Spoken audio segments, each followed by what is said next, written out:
tuon man ako magsuti og Bisaya. Kaya lang, walang kapraktisan, kaistoryahan sa Manila. So, Tagalog na lang, please. Hindi, kumuha ka ng boyfriend at Bisaya. Taga-translate. Pas, Mayor. Mayor, na pag-usapan niyo po yung gera? Hindi naman. Wala naman masyado. Minention ko lang kung ano, kung nakita niya ba sa balita. May access po siya sa balita? I do not know. I do not know. Hindi ko alam kung meron. Ano yung gamit natin doon? Kasi hindi naman natin alam kung pinag-uusapan sa loob or hindi. What did he say, Mayor? About what? Yung tinanong ko kung nabalitaan. Wala naman siya comment. Sabi niya, magulo yan. Hindi niyo po napag-usapan yung ano, I believe hindi rin niyo gusto i-monitor yung hearings ng past week. Yeah. So hindi na siya pinag-usapan.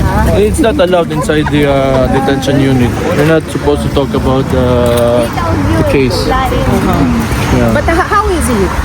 How is he? Kasi po yung huling yung closing statement ni Mr. Kaufman revolved around yung visit niya, how the president seems parang parang prepared to meet his parang will have him now. I do not know. We do not talk about these things when we're inside the detention unit. We just talk about, like everyday life and personal things. The candidacy of your sister, VP Sara, was that No, I did not mention. Hindi rin politika. Hindi namin pinag-usapan. I forgot to mention it. Sino po mga kinamusta niya sa pamilya? Mga apo. Oo, yung pinaka-namimiss niya. Gang. What about the performance of your vice mayor na update? Clear, ma'am. Clear. Tatawid ko pala siya. Oh, wait. Oo, hindi na. Teka lang po. Sorry. Sir, what about the performance of your vice mayor na update niya? Was that No, I just asked about Davao in general. How is it? Sabi ko, wala, it's okay. Relatively, could be better than anywhere else in the Philippines. So, yun. Sir, what about the Marcos administration, yung feud with your family? Was that also No, kasi wala eh. Wala na kaming pinag-usapang ganun. All we talked about was the midterm elections and the results of the midterm elections. So that says it all. Parang nandun na yung lahat ng kailangan mong malaman about the Marcos administration because they did not win in Davao and they put so much money invested so much in Davao City. So that says a lot already. he's not yet looking at the 2028? Wala kaming pinag-usapan na ganun ngayon. Maybe tomorrow, maybe some other day. But wala, I'm just happy to see him again. And what was your impression? Pumayat pa? Of course, lahat naman siguro pag ikaw nilagay sa detention unit, you'll get depressed. You don't want to eat the food because wala kang gana. Hindi pa rin siya I think that's natural for everyone, huh? Hindi pa rin siya naka-adjust sa food here. It's not the food, it's the situation that is in. Sir, what about birthday plans? 81st birthday malapit na. Napag-usapan? No, Kayo po, wala po kayong pinaplano for him? Perhaps the whole family gathering here for the 81st? wala. We don't even celebrate our own birthdays. Left, sir. Because of what happened? No, Not anymore. no, because it's just in the family. It's just a practice. Yeah. Ganun lang, sir. Hindi siya parang nakagisnan. Hindi ko alam eh. Parang eh. Wala, I really don't know. We just don't see the need for it. Ako, Mayor, were you able to talk about the decision of your sister? wala. Okay. Wala. So, paano ang sir? Parang arrangement with the family? Paano po yung rotation din? Depende. Ako,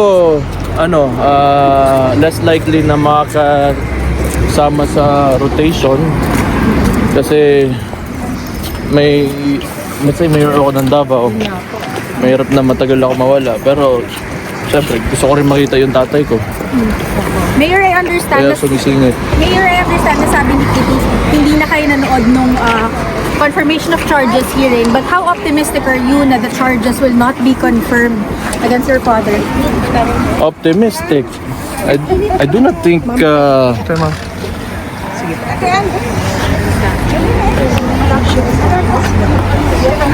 I do not see the ICC as a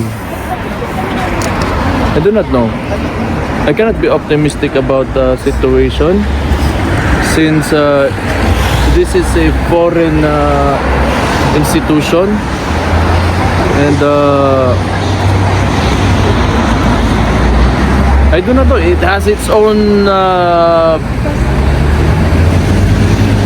issues. Even the United States sanctioned the ICC, right? They have issues with the United States. So it's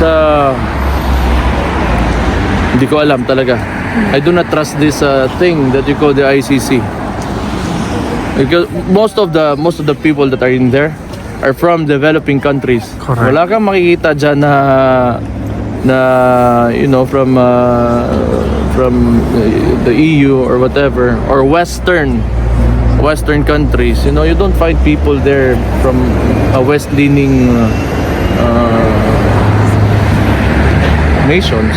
So they just use this institution to intervene in the domestic affairs of a country, and I do not know how, but that's my theory. Well, let's just leave it at that, but that's my observation. So ano, pakialam talaga kung anong magiging result nito. All I care about is my gratitude to people who are supporting my father, those who believe in him, and especially the things that he did for the Philippines during his administration. So yung mga naniniwala sa kanya, mas may pakialam ako doon. As far as kung ano mangyayari dito sa ICC na yan, I do not trust that institution. Well, there should have been a proper way of putting him inside the detention unit, and he was supposed to go to the local courts, but none of that was followed. The protocol was not followed. Okay? So why is he there? So that's the main question. Yun pa lang, kailangan pinag-uusapan na natin. If that institution is truly, you know, for lack of a better term, kung maayos talaga, then they should send him back and follow the usual process, di ba? Kung talagang honorable itong institution na to, because they know for a fact that this person inside, who seems to be my father, who is my father, kinuha, nilagay sa isang eroplano without going to the local courts and was sent here in the Netherlands into the detention unit. Yes, correct. So, anong asahan ko? Yes.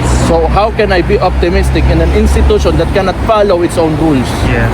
So, Mayor, just to be clear, no member of the family watched the proceedings. Is this intentional? No, hindi ko naman alam kung nanood sila or hindi. Nalaman ko na nga lang sa inyo na ano na di sila nanood.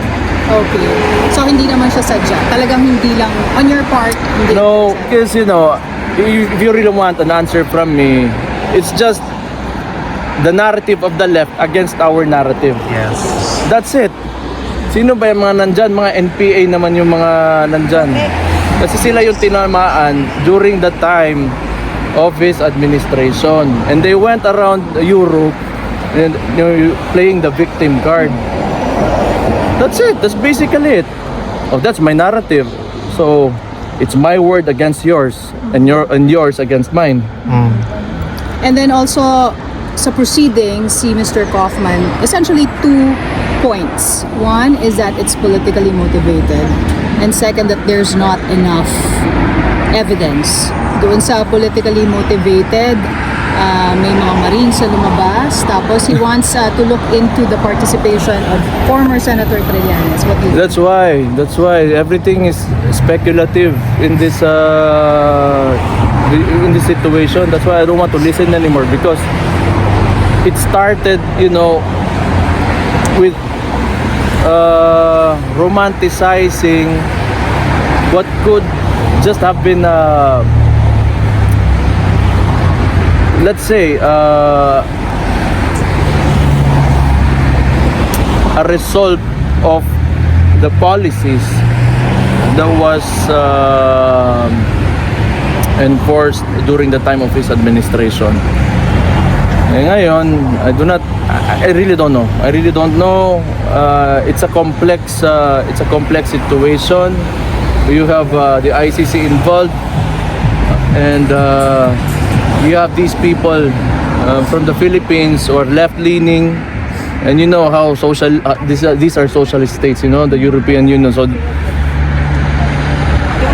there's so much ambiguity around everything that's happening right now. Do you think your family should prepare for any eventuality given? We're always prepared. Even my father is prepared. Wala kami dito para iiyak lang. It's politics. Most of it is politics. Kayo po, humihingi ba ng advice sa kanya sa pamumuno sa Davao? Wala naman. Hindi siya No, I just ask him kung may gusto ba siya, if I need to do anything, kasi maayos naman yung lugar na yan. From his time, it has been improving until sa akin ngayon. So I do not know. I'm not supposed to be the one that's saying this, because we just won the elections just recently, and the best I think you should ask the people how they feel about the governance in Davao City. I'm not the best person to answer the question. Wala po kayong... If you want empirical, data, ask the people. Do not ask the politicians, because the politicians will always promote themselves. Pero kayo po walang balak to run for a higher office? Why would I? Hindi. Tangin nang yan. 28. Bakit? Because there was a survey. Fucking tired and sick of it all. Wala. Okay na yung Davao kung may mahalal tayo na maayos na presidente na talagang that will take care of the money of the people. Tapos it's well allocated, and the national government is somehow decentralized enough that the provinces will benefit from it. Then why not? I can always work under an administration if ever nandyan pa ako ng panahon na yan, as long as the head of state is of sound mind, not this guy here in Malacanang right now. Do you have a message for your supporters? My supporters, I think my father's supporters, of course. Unang-una sa lahat, maraming salamat. Pangalawa, alam ko, because you really believe in my father, nasasaktan din kayo, but kailangan yung tumiis lang, kasi nasa sitwasyon tayo ngayon na di natin na naiwasan or di natin pinili. So kung ano man yung mga nakita nyong, or if you have learned anything, or may gusto kayong nakita na gusto nyo ipatuloy, then you can manifest this through votes. Kung may nakita kayo, kasi wala na, because nobody can run for the presidency again. So if we choose another leader for the Philippines, then piliin nyo yung tao na kung saan nyo nakikita yung nakita nyo sa tatay ko. Nakikialam, may input din po ba kayo sa case niya? Like for example, Ano pangalan mo, ma'am? Zen Hernandez. Zen Hernandez, ABS-CBN. Magkaibigan tayo. Kami ay nasa gitna. Okay. So what's your We are question again? You were saying? Nawala tuloy ako. Mayor, Hindi, may tanong si Alvin tuloy. sige. Oo. Mayor, what's the first thing that former president asked about Davao when he saw you? Kumusta lang? Kumusta lang. Tapos sinabi ko, nag-oath na ako. Ako na yung mayor. Okay. Sabi ko, pag bumalik ka, di balik, pagka ikaw na, ibalik ka lang namin doon as mayor. Gusto pa rin niya to be mayor. Hindi, sabi niya, yun eh. Pero, alam mo, yung tatay ko dyan sa Davao, kahit ayaw niya pa, people would go to his house and force him to file, a certificate of candidacy. So, and I don't think he's going to deny these people who come to him, who want to him as the mayor. Mayor, what's your reaction about those individuals, particularly asking sort of due process? Should an arrest warrant against the ICC be presented to them? I do not know. That's why, di ba, I explained earlier, why would we talk about due process when it has not been followed? There's a precedence na nangyari na yung sa tatay ko. So ngayon, kung may ICC pa, kukunin si Bato, kukunin whoever yung kukunin nila, bakit mag-uusap pa tayo ng due process? Kasi gagawin lang naman ng administrasyon na to and whoever they're conniving with kung ano yung gusto nila. They do not look at the law. They do not follow the processes. So why would we talk about it? Why even discuss it? What's the point? Correct. You should ask them, not me. Because my opinion is based on my observations and I can only tell you kung ano yung nakita ko. But ask them, why do they not follow the rules? Yeah. You ask the institution, you ask the administration. Hindi niyo pinapayuhan si Bato. Si Bato, hindi ko pa nakakausap yun. Matagal na kasi nagtatago, di ba? Yun nasa case pala yung sa lawyers, nag-i-input po ba kayo doon if you're satisfied with the performance of his legal team? Or that's up to the VP? Oh, mostly kay VP. Because I'm not a lawyer, alam mo yun. Siguro, syempre, may mga opinion ako, pero tingin ko, immaterial na rin kasi sa case Like what? Bakit? No, it's just out of frustration na alam mo yun, parang matagal, di ba? Parang syempre, gusto mo yung makalabas na yung tao. Yes. Ganun lang. It's just, Pero walang parang to get another set of lawyers. Kasi pala sabi ni Mr. Kaufman, pang confirmation of charges. So, if it's up to the family if you will ask him again. yeah, kung may ganun mangyari, it's up to the Vice President. Sa kanya na yun kasi siya she's the leader of the pack. Okay. Alright, thank you, sir. Thank you, Tama sir. na yan, tama na. Ano? Thank you, sir. Sino sa inyo na bibisita? Hindi ko alam. Walang ganun. Hindi ko pa alam, yeah. Okay. Thank you, sir. Mabuhay ka.